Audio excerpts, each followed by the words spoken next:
Welcome to season 4 of the Be Your Own Kind podcast. I am so excited to share some new ideas and experiences with you and also introduce some more wonderful and fantastic people on the platform.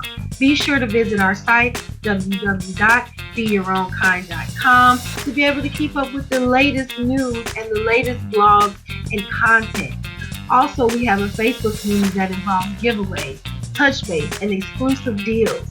If you like the content, be sure to tip your girl a matcha tea on Ko-fi, located at ko-fi.com/beyourownkind24. Thanks again for your continued support and enjoy the episode. Well, hi Danielle, how are you? I'm good, and you? I'm doing pretty good, pretty good. How's the weather out there in Chicago? It's hot. It's 70. It's 70 right now. 70? Mm-hmm. Wow, wasn't it like cold or snowing or something? It was. I didn't see the snow. I heard it was snow some places across the city the other day, and then it's supposed to be like back 30 on Monday. So we have like these 2 hot days, and I'm sure a lot of people be sick because of the the weather change. Yep. That's this time. That keep your coat near you. Wear a jacket because that weather will get you. Yeah. It's that keep that skirt, shorts, hoodie, and coat in the trunk weather. Exactly. So thank you for being on the BYOK podcast. I'm so excited to speak with you and get to know a little bit more about you. But before we get into that, can you just introduce yourself to the audience a little bit for me? Yeah, so I'm Danielle Portis. I am the founder and one of the mindset coaches at Rose Gold Crowns. And what Rose Gold Crowns is, it's a resource agency for women who have experienced relational trauma. And what I do is I provide intentional relational repair through coaching, community, and I call it crown polishing experiences. I also am a clinician at Cultivate Your Essence, so I work in private practice as well. So I do a lot of things. I work in private practice. I own a salad-only catering company called Salad Heaven, and we currently are serving salads daily at Cooking with Curves Cookie Shop. So my girl Erin there, she has oatmeal-based cookies, and then I do the salad. So it's like that's your health spot for your good salads and your good treat after. And then I also am a clinical supervisor for the Juvenile Justice Collaborative Program, where I work with justice involved youth. So that's pretty much who I am. I'm a mom. I am a new grandma. Yes. And congrats. Thank you. And that's pretty much. I'm sure we'll get into questions if you have any, but that's pretty much who I am. The fact that you ended that with "that's pretty much like I am," like you sitting at home watching TV. Like I ain't doing nothing. That is amazing. Wow, you have like a plethora of hats. So what type of salads? I'm just curious that you been. So I do salad wraps and pasta, and you could get chicken, salmon. They are like my signature salad has all the veggies: lettuce, cabbage, carrot, spinach, cucumber, onion, tomato. And then you could get egg, cheese, chicken, salmon, and you can add ingredients as well. So what I mostly keep in stock is the jerk chicken salad because that's like my best seller. And then you could prepay custom as well. I have 2 pastas. I do custom orders. Like people send me pictures and like, can you make this? And I do that. Okay. As long as it's a salad or a pasta. I'm not doing like Thanksgiving dinner. But for my pastas, I have a Caesar chicken. Well, you could get any protein that you like, but I do like it's a veggie medley penne. So there's sauteed mushroom, bell peppers, spinach with penne, and then I do a Caesar salad rotini, which is made like a Caesar salad. There's romaine, croutons, parmesan, and then I add rotini in it. That all sounds so delicious. That sounds so delicious. You like You make me want to actually eat a salad. I am not a salad person, but it makes me want to actually Yeah, I started it because my health, like I had to eat better. I had to do an anti-inflammatory diet. Okay. And it was hard to find good food with the, the restrictions that I had. And even last year, I found out that I was allergic to so many things. Like it's like 2 pages of stuff I'm allergic to. So I've added gluten-free options because I have to have a gluten-free diet. So that's been great to be able to provide like vegan, gluten-free options as well that taste good. Like if I don't like it, I don't sell it. I like that because you're not going to want to prepare something Right. you don't care for. So that makes a lot of sense. So I know one of the things you mentioned about what you do is you own the business Rose Gold Crowns. Mm-hmm. When I read your about page, I love the explanation behind you naming that. So can you just share that with the audience? Yes. So one thing and it's October, so it's Domestic Violence Awareness Month. I am a domestic violence survivor. And in the midst of like I struggle with saying like my breaking point because I had so many, right? So probably like my last breaking point, probably like my last breaking point, I remember like I was like in tears, just praying like, why me? God, this is like out of hand. And in that moment, like he, said so much to me that day. And one thing that stood out to me was research Rose Gold. And at that time, so that was 2016. At that time, Rose Gold was like a phenomenon, right? Like everybody wanted the Rose Gold phones, Rose Gold everything, Rose Gold decor in the house. Like Rose Gold was hot, and I had never thought about what makes it look like that or what goes into it. And so when I researched it, I saw that it's a mixture of copper, silver, and gold. And the more copper that you have in the mixture, the more pink. And I looked into copper, and copper is the cheapest metal, right? And so I'm like, wow. And so I'm like, what? Like this, how does this even make sense? Like, why did I have to research this? And I just kept looking, kept reading about different parts of the makings of it.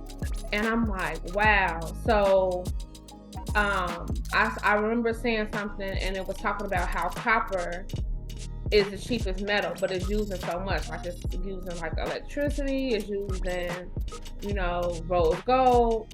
But nobody says like, oh, I want copper. Like give me copper jewelry, or give me that copper. I'm getting chills right now. Like give me copper furniture, or give me, some copper stuff to hang on my wall. Nobody says that. You never hear that. But once you put it in rose gold and it has this, now it's like this pinkish and it's been through this refining process, everybody wants it. And I'm like, wow. And I thought about it. And so even at that time, so I had my daughter when I was 16. And I remember, my principal even telling me, she didn't want me to go to that school anymore. I was gonna influence other girls to be pregnant. And I remember girls talking about me, calling me out my name, and going to who was in place for support, like the social workers, the principal, and not getting it. I remember telling my principal that someone called me a whore, and she said, "Aren't you one?" And I'm like, absolutely not. And so like it was crazy. So just knowing what I experienced as a teen parent, but then seeing how much people who counted me out as that teen now saying, oh, like, I know when I know you when you were younger, and you've always been like this. I've always seen all of this in you, and all these things. But it's like, what about that middle part? Right. What about that time when I didn't want to live anymore, or didn't know how I was gonna feed my baby? Me and my daughter, because we were so close, we laugh all the time. Like, it was a time we were surviving off of jewels, like the 2-piece chicken and fries, and the church's specials. Like, that was like luxury to us because money was just tight. And I always have been in school, and so like in school for most of her life, always had a job, but it was just like managing was hard. And then I couldn't work full time because I had to get her back and forth to school, and it was just a lot. And so I didn't have much help. But now there's the accolades, and it's like, oh, like, she has a master's, and that's my niece, that's my that's I know her since she was little, and I'm not shocked and it's like, that's crazy. And so it's just like recognizing, even in myself, my copper. And that's with Rose Gold Crowns, that's what I attribute to like trauma, right? Like people's copper. That copper, people count you out, but once you get that rose gold glare, that rose gold crown, now they want to count you back in, and they want you to come speak, and they want you to come to the family outings and all that other stuff again. But when you were embarrassing, or when you weren't living how didn't meet their expectations, in the middle part, and the hardest part, right, it's hard, and a lot of times you're by yourself. And so I created Rose Gold Crowns because as a therapist, I saw a lot of people, like, it didn't matter who I was working with, whether it's teenagers or women.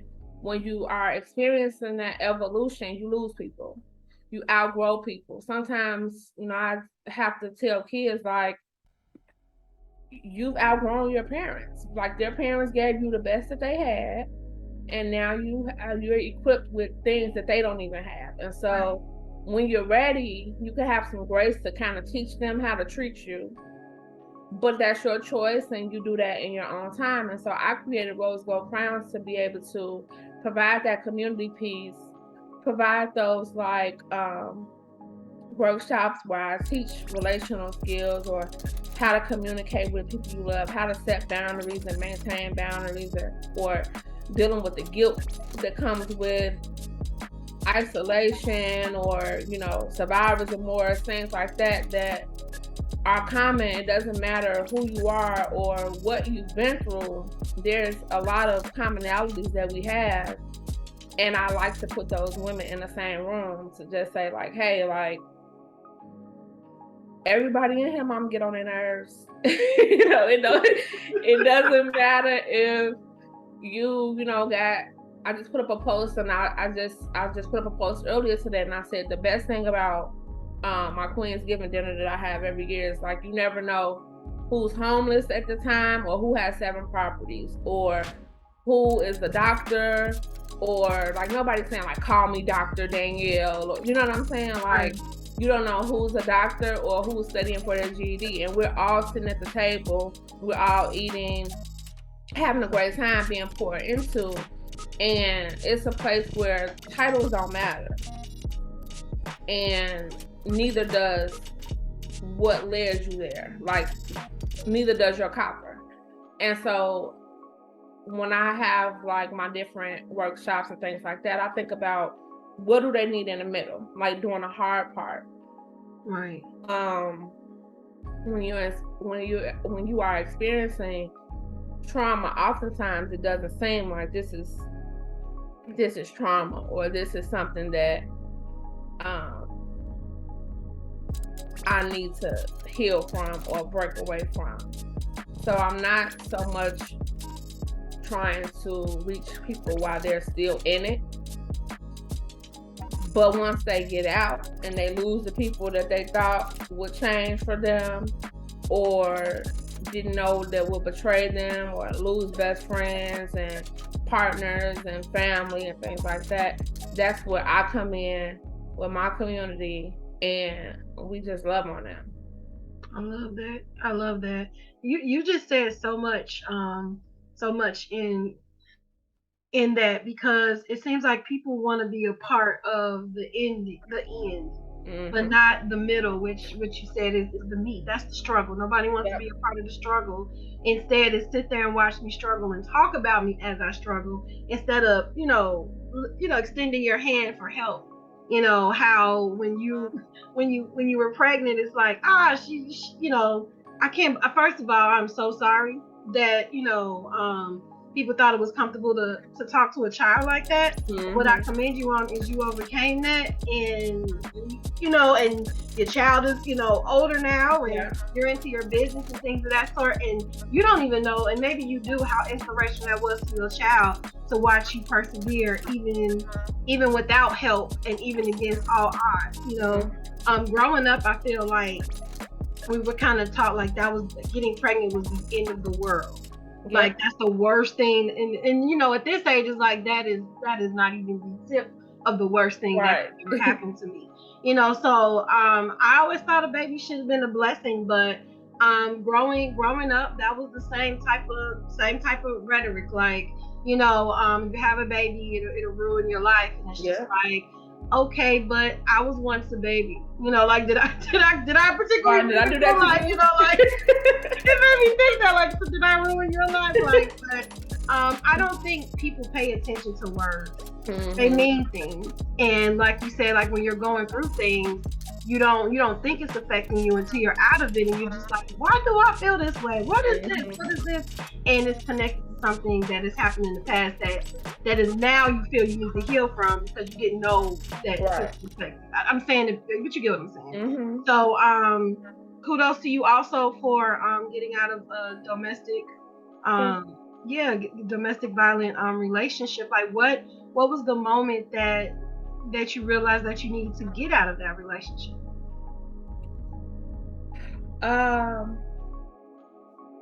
There were multiple.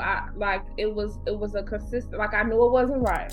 And I can't even, I wasn't even in just one. I was abused over time by multiple men. Okay. And it was, so the breaking point for each of them was just recognizing, like, this is who they are. I can't change them. But it was like each relationship that I was in, I thought I was doing the right thing. Like, we were friends first before we committed, and at least two of them knew what I had been through with other partners, so I didn't think that they would ever do that to me. I hadn't seen, like, it was nothing that I would have thought they would have ever done. And so even in that, it was like, this isn't their character. I was trying to make sense of things that didn't make sense. Right. And it's like, if I could just get them back to who they used to be, or who I knew them to be and fell in love with, we wouldn't be experiencing that. And another prayer moment, I remember it came to me, and I was journaling, and it was like, I recognized that what I would do, a pattern in my own relationships, was that I would be single, and I would evolve, and then I would feel like I'm healed. And not only am I healed for me, but I have the tools to heal others. And it felt like, in hindsight, I was trying to be God to other humans how God was to me. And I had to step back, like, and give God his kids back. Like, I can't, that's not my place. Right. I realized that the more I stayed, the worse it became. And it was just like, the more I spoke and I stood on my words, the more diluted they became. Like, if you're consistently saying the same thing, but there's no actions behind it, like, why would anybody change? And so right. I just recognized my breaking point, my walk away point was me just realizing, like, I have a daughter, and this is going to end with one of us dead. And I'm not even gonna say it would have been me. You know, there were even times where I didn't even know that I was being abused because I would fight back. I didn't know that it shouldn't have never got to that point. And so I felt like as long as I could protect myself, it was okay. Right. And so it got to the point where it's just like, I don't want to go to jail. I don't want to die because of this. Like, I know I'll die eventually one day, right. But I don't want this to be why I'm no longer here. And I was able to walk away. And I'm not saying it as though it was easy, because it took me, when I decided that this was no longer going to be my story, this is no longer my, like, my knight in shining armor, because one thing about, like, my partners, like I said, they're always friends, and the abusive times was like 10% of other times that were like so good that I was able to dissociate and isolate those experiences of like, this isn't who they are. Right. But we would always get back there. And so when I recognized, like, I never want to get back here again, and I don't have control over when we get back here. Right. That was May of 2016. I didn't physically leave until September. So it was a transition time of, like, I literally had to, like, journal every day, listen to music. I had to create a routine, affirm myself, and start telling people, because I got to the point where I isolated myself and I didn't even really have any friends by that time. So I had to start telling people, like, this is what I'm experiencing. I'm about to, make a move. I have to prepare myself. I was in my master's program, and like, my saving grace was actually one of my classmates who let me stay at her house. And so it was just like me having to open up, and that's another reason that inspired Rose Gold Crowns, because I'm like, you can't go through that type of stuff alone, and in fear of being vulnerable, because it just keeps it longer. It just allows it to foster, and when people know when you don't have any support too, and they take advantage of that.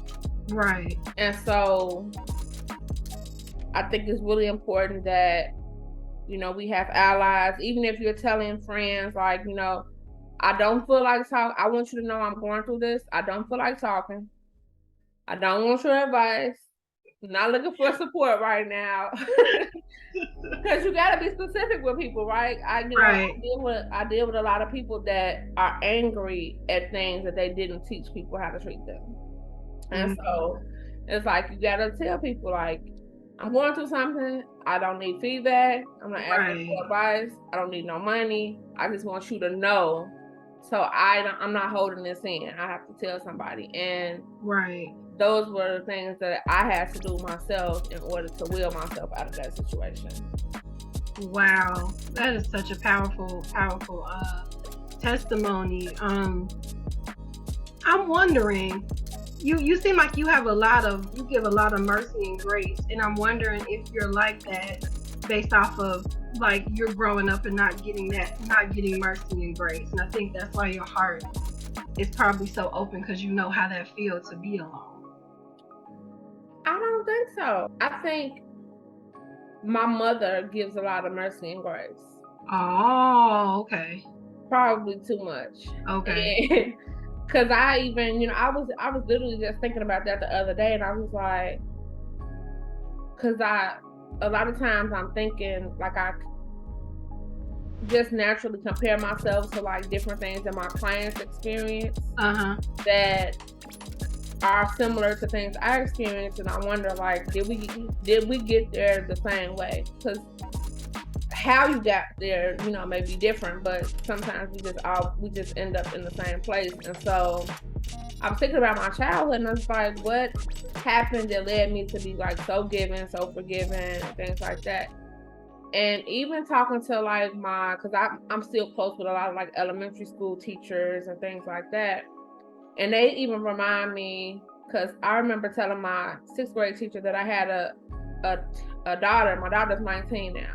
And she was just like, I'm not surprised because you were a mother at, in 4th grade. And that's just always who I was. I spent most of the time like with my mom, my grandparents, my aunt. I was spoiled. I'm still spoiled. But like my mom, I remember she would cook, and instead of like she would cook dinner, and instead of like making me come in for dinner, when I was outside with my friends, she would just send plates out, and we would all just be able to eat outside and play. And so when she wasn't home, like if she went out with her friends or something like that, I would maintain that. Like I would literally, I remember, because I used to braid hair and stuff like that, so I would make some money that day, and there was a couple restaurants walking distance, and I would go get food. I'll bring a blanket outside, and we would sit under the tree, and I would just have food for all my friends, because I was what I saw my mother do. Right.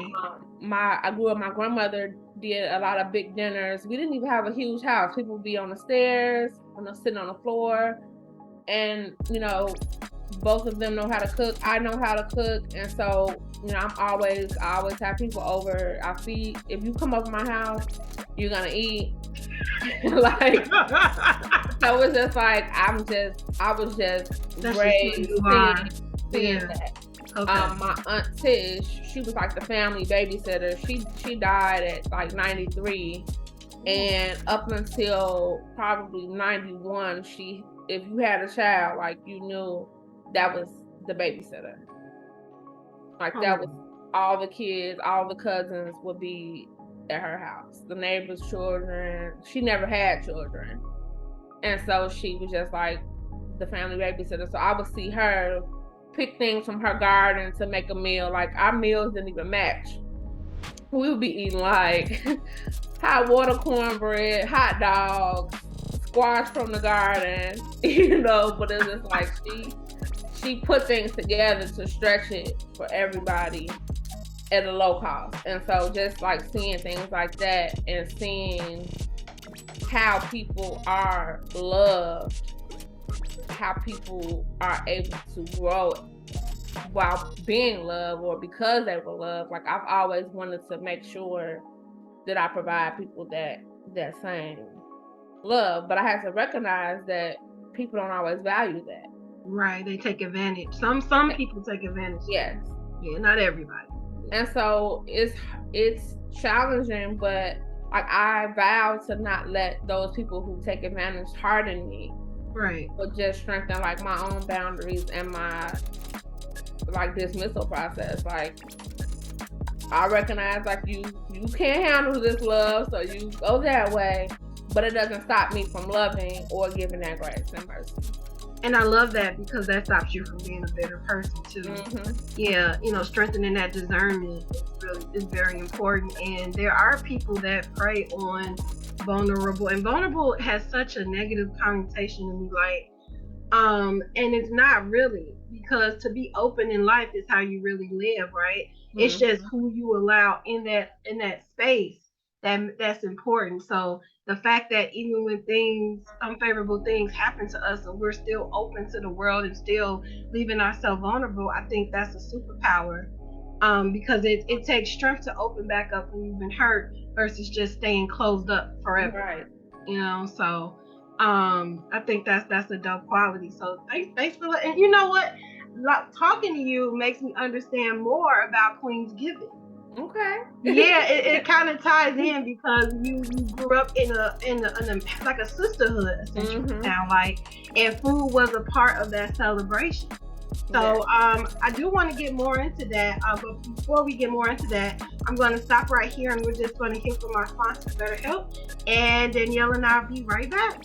This episode is sponsored by BetterHelp. People often think anxiety looks one way, but it has many faces and many emotions that sometimes can be overwhelming and daunting. I know about this feeling all too well because at a point I felt powerless to my emotions, almost to the point of drowning in them. So I decided to seek out a therapist to later learn that I have generalized anxiety disorder. If you have been experiencing the same feeling, please know that BetterHelp is here to help. BetterHelp offers licensed therapists who are trained to listen and help you. You have the option of talking with a therapist in a private, online environment at your convenience. There is a broad range of expertise in BetterHelp's 20,000 plus therapist network that gives you access to help that may not be available in under 48 hours. All you have to do is fill out a questionnaire to help assess your specific needs, and then you get matched with a therapist in under 48 hours. Then you will schedule secure video and phone sessions. Plus, you get to exchange unlimited messages, and everything you share is completely confidential. Thanks to therapy, I learned the tools that I needed to conquer my anxiety and over-obsessive thinking. I did it afraid, and I took that leap to talk with someone, to later learn that it was going to be okay and that I was going to be okay. Please know that you can request a new therapist at no additional charge anytime. Join the 3 million plus people who have taken charge of their mental health with an experienced BetterHelp therapist. And better yet, get 10% off your first month at betterhelp.com/BYOK. That's betterhelp.com/BYOK, because you deserve it.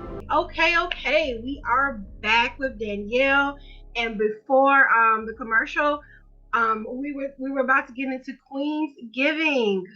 Tell us a little bit about that. Okay, so Queen's Giving is a dinner. It's a therapeutic, solution-focused dinner that I have. It started, so I have a Facebook group under Rose Gold Crowns, and one of the members actually suggested that we celebrate for Thanksgiving. So this was 2019, and she was like, can we do something for Thanksgiving, because her family used to get together. It was some drama. They weren't getting together. And so she even offered us to have it at her house. And so that's what we did. And it was like a potluck. We did like makeovers. It was like a Mary Kay person there teaching us how to beat our face. And it was just a really good time. We had drinks and stuff. And it gets bigger and better every year. But the base is still the same. It's like sisterhood, family coming together. We are talking about so one thing I always do with all of my Rose Gold Crown events is I allow people to have like a anonymous question box where I incorporate the things that they're dealing with or want to ask for feedback without revealing who they are that asked. And so we did that. And I had the second one last year, and I included that in like the registration. And so it was amazing, catered meal, because it was too many people to do a potluck last year. And so last year it was about between 45 and 50 women. Wow. And we all came together. We had a catered meal by Chef Sammy, and we had drinks by T-Shots. My girl Tasha does those. And everybody had crowns and wines. And we they talked about in the registration when they got their tickets, I asked like, what challenges are you bringing to the table? And so we incorporated that into the discussion. There was so much, and there were so many things that I didn't get a chance to get to last year because it was 45 women doing, bringing different challenges to the table. So this year I have a panel of licensed professionals. There's 6 of us, there's 5 therapists, and 2 of us also do life coaching. And then there's one that is specifically a relationship and life coach. And so we will be answering the questions, and so there'll be like live Q&A, live discussions, live opportunity for women to share their testimonies or get some support. I remember last year one lady, she was talking about in the midst of a custody battle with her ex-husband. There was another woman there who had been through the same thing, so she offered to go petition back into court the next day with her. And so like those type of things happen at Queensgiving. And so not only do I have a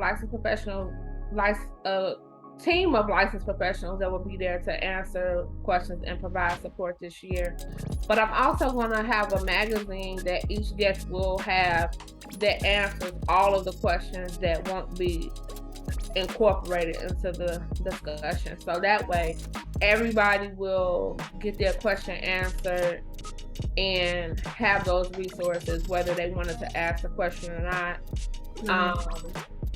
They'll have a list of resources for support, and and we do all of that over great food, good drinks, dessert. It's a 3-course meal. I give away things.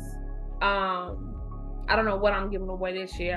I know I'll probably do like some massages, some massage gift certificates, but just like self-care things. I do giveaways throughout the evening, and it's a great time. It sounds like a great time. And when is November 26th. Okay. So and always a Saturday after Thanksgiving. Okay. And where can people get tickets? bit.ly/QG2022, and the Q and the G are lowercase. Okay, awesome. And there's also a link on that's your website you just said, right? That's the link to the actual Queensgiving. So the tickets are available on DaniellePortis.com. Okay, awesome. I look forward to it because I actually want to attend that. So that sounds so empowering, because I love the fact that you're all about sisterhood. I love the fact that you're all about empowerment. And helping people through trauma and helping people heal, because as I learned, people heal differently. It's so subjective. Healing is so subjective. It's not a one-size-fits-all type thing. So what may seem like someone is acting strange and weird all of a sudden, they could be their healing. So I'm learning a lot about that. So I think this is just what you're doing is just so impactful. Thank you. Yeah, thank you. Now I want to ask you a question that is so off topic. Okay. I noticed in your About page, you said that you were a music connoisseur. So I was just curious, what's your favorite music genre or your favorite music artist? My favorite music artist is probably Jasmine Sullivan. I love her voice. I love her ability to perform with a live band. I love live music. If I had to choose a favorite genre, I would say the blues, actually. And so, it's so crazy because I listen to all types of music. Probably the most music I'm listening to is like trap music. Like I love trap music. I cook to it. I get up in the morning, listen, like I drive to it. I listen to more like the Jay-Z, the Nas, Nipsey Hussle, that I can actually, like, those are people I like to like listen to, take notes. They usually inspire me to journal. So I'm doing that while I'm like cleaning up, posting my journal where I can stop. I don't like listen to them while I'm driving because I can't focus. Like I'm like, I gotta rewind it. Like, what did he just say? Oh my God, what did he just say? So I listen to those like while I'm home, chilling, cleaning up, you know. I listen to more like, I'll call that like hip hop or real rap. Right. But yeah, like that's pretty much. I like country. I like all music. I see so many influences in different genres. So like I love to see a hip hop artist or an R&B artist that, like, Jasmine Sullivan feels like the blues to me more than the R&B, like more than I know R&B is rhythm and blues, but like it's like less rhythm, more blues to me when I listen to her. But I'm probably like, I remember like being 20 something, like in a blues club by myself. Like everybody's just older and like, what are you doing here? And I just be like vibing by myself, like drinking, listen to the blues. And I think that's because I spent so much time like with my aunt Tish. Like she would listen to the last $2 and just different stuff, and she loved to go to the casino. So once I could drive, I was taking her there, and like that's the type of music they would be playing. So it was just, you know, that's just what I'm used to, being around like all genres of music. Nice. I knew that was random, but when people say that they're into music, I'm like, okay, what you listening to? Yeah. So I don't know if you mentioned this, but you're also an author. Yes. Yes. So I saw on your Instagram that you, I don't know if you recently released it, but you recently advertised your ebook Declutter, which I thought was super interesting because I have a whole mansion in my head. So I was wondering if you could share any a tip or just a step to the first step for starting to declutter the mind, because I found that so interesting. Like, how do you even start that? I would say by giving space for the clutter. I think a lot of times people work against themselves by trying to focus on one thing when that's just not how your mind works. So I would say start with the clutter first. Like just write everything that's in your mind from your stream of consciousness, like whether or not it makes sense or is related to, you know, like I may write a whole page of stuff and it's 10 different topics, but it will make sense later. And so then from there, you can start to categorize stuff or make to-do lists, or maybe some things are long-term goals, some things may be short-term goals, some things may be things you need to do today, but just giving space to the clutter and not trying to like work against it or make it so that it doesn't, like, kind of like make it so it doesn't exist when it's not going anywhere. If your brain works like that, that's how it works. That makes a lot of sense, because the more I guess the higher the resistance, the more it stays. Like, I don't want to think this, but then when it's quiet, that same thought hasn't left. Like it's right there. So that is actually just think that thing. I just think some of the thoughts just be so unnecessary. Like, why? Like, you know. And I never thought about that. I feel like, and then it's those obsessive thoughts too that I think clutter the brain too. Any pointers for that? Like, how to, like, if you are a person listening, you know, and you struggle with obsessing thoughts, like something will happen and you'll take this whole situation and create a future situation, a future conversation, what you could have did better, dissect how the person felt about it. Like, how do you stop that snowball or that rabbit hole thinking? I think that's a better word, that rabbit hole. My favorite activity to do is put your thoughts on trial. And, you know, when you think about like being in a courtroom, feelings don't matter. You have the attorneys, they give their opening statement. they state the facts. You could cross question. I forgot what the actual term is, but like you cross question the defendants and stuff like that, but it's facts only. There's no room for I feel you should be doing this, or I feel like they're guilty, or and so when you take the emotion out of it and the things that you can't prove out of it, you're left with what the focus should be. I like that. You all about process of elimination. I like that. I like that. Like just separate everything, It's almost like you have to put things in their own little compartments or in their own little perspective. Because one thing about emotions, you can drown in those bad boys. They never stop. They never stop.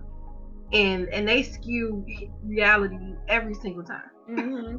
Yeah. And they're also temporary. So like what you may feel about something today, you may not feel that way tomorrow or next week. So to make a decision off of how you feel will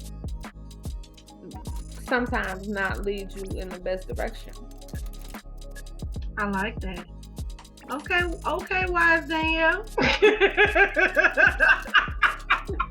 I love it. Here at BYOK, we have a staple question. And that question is, if you could describe yourself in one word, what would it be and why?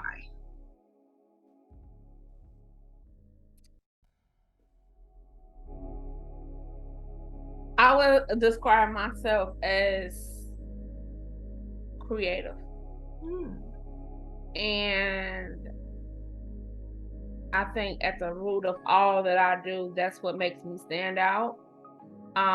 Even in therapy, I have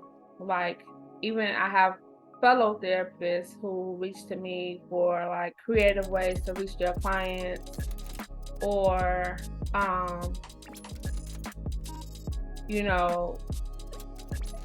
just like even in my salads, coming up with like different recipes or different ways to, it's like an art to me. So if something is out of place, like all my salads, you can look at them as like the tomatoes are in the same place, the cucumbers are in the same place. So like I designed that. In my writing, I've been writing since I was 5. And I remember my kindergarten teacher actually was the first person to tell me I'd be an author. So she called me creative. So I think that's like at the root of everything. I love that. And creativity is that is so limitless with that, Yeah. You can be creative in almost in everything actually. Yeah, so that's wonderful. So any additional remarks you have before we close out? I would say if you are a woman that is in need of or not even in need, but just desires to be in a room of women who are supportive, open-minded.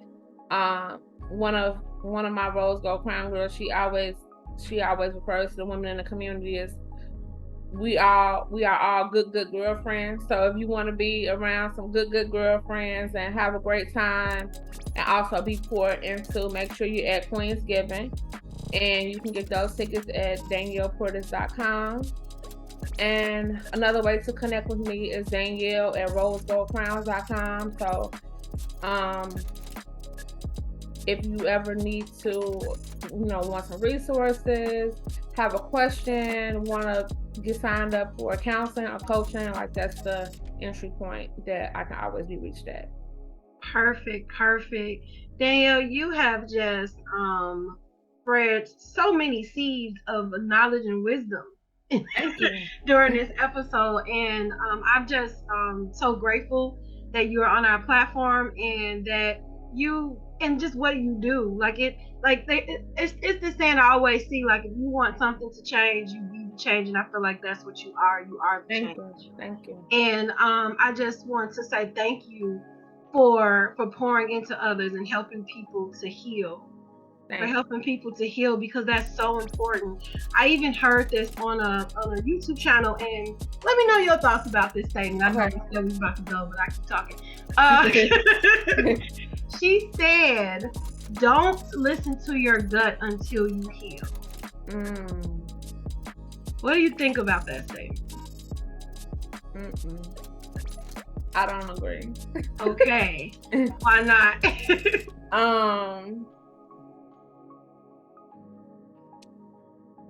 I think that your gut is what is giving you the indication that you're no longer comfortable. I think your gut is necessary to guide you, to know when you need healing, even if it's not something that's like trauma. Like your gut tells you when you ate something you weren't supposed to, or when you drank too much, or like trauma doesn't have to be deep. It's a negative experience that has an impact on you long term. And so when you think about that, there's always something to heal from. I could have to heal from something I experienced yesterday. And if I'm telling myself I have to be at a place, it's kind of like me thinking about like rose gold crowns and copper. If I have to wait until I'm healed, which healing is a journey, when am I going to get there? Right. Like, when am I going to get there? What is going to be my guide to say, oh, this feels good, this is a friend, this is not? How do I know what discernment feels like if I'm waiting until I reach a destination I'm not aware of to be able to trust what I was born with? I like that perspective, because she was saying that the reason why you wait till you heal is because if you reach that point where you need to launch out on faith or launch out for that opportunity, your unhealed parts of you are kind of stopping you from doing it, or telling you that you're not good enough and things of that sort. That's what she was saying behind that. Yeah. Still no, but after listening to you, you're right, because if I am waiting to heal, matter of fact, I feel like you just said, your gut is actually telling you what you need to heal from. So if you're ignoring that, you're right. You'll miss that. Yeah. Ooh, thinking. All right, I like that. Light bulb. I get it. Yeah, I get it. So, like, I think, I think their intentions were good with that. Some people equate gut to like emotions, and emotions are not the same. Emotions are like, you're supposed to feel your feelings, but emotions are meant to be temporary. They aren't meant to last. They're not even meant to last an hour. You're supposed to feel your feelings and be able to release them. And when your feelings become longer than hours, that's a mood. So when you say like, don't make decisions on your emotions, you should not. Like you can consider them, but not just based on, oh, like this irritated me, I'ma sabotage everything. It's like, okay, this irritated me, what does this mean? Let me insert so your wise mind is a mixture of your emotions and logic. And so you have to consider them, but you don't take away the thought process that led you there, because you always have to keep like the cognitive triangle is like your thoughts, your feelings, and your behaviors. Your thoughts affect your feelings affect your behaviors, and then your behaviors, you have thoughts about them. And so if you feel a certain way, you have to realize, why do I feel this way? That's where the thoughts come in. If you are only considering that you feel this way and act on how you feel without thinking about why you feel this way, then you're losing your footing. You're losing your foundation in your mind. You're not taking everything into consideration. So you shouldn't base decisions solely off how you feel, but they should be considered. I love that. I love that. I love that. Man, I love that. Y'all better come get this counseling, y'all. Wow, Danielle, before I keep asking you rabbit hole questions, this episode will be on here for hours. I can come back. Yes. Once again, I just thank you, Danielle, for being on the platform. I look forward to meeting you Please give in on November 26th. And you all grab your tickets. This is needed. This is needed because if we're paying attention to Twitter, they're letting us know that women don't get along, and that is not reality. That is not reality at all. There is a blessing and there is strength in the sisterhood. And join Crown Conversations. Crown Conversations is my free Facebook group. Okay. So join Crown Conversations. That's where all the good girlfriends are. Okay. I'm gonna go ahead over there. Okay. It was wonderful talking with you and thank you for sharing your wisdom, your experience. Like, I'm so inspired, and listening, I hope that you have been inspired. I hope that you take away these nuggets, because this is nuggets. This is wisdom right here that Danielle shared with us today. And so next time, don't be kind to yourself. Be kind to yourself, and don't allow people to make you feel less than what you are. You are valuable, you are loved, and you are capable. And until next time, bye. Bye.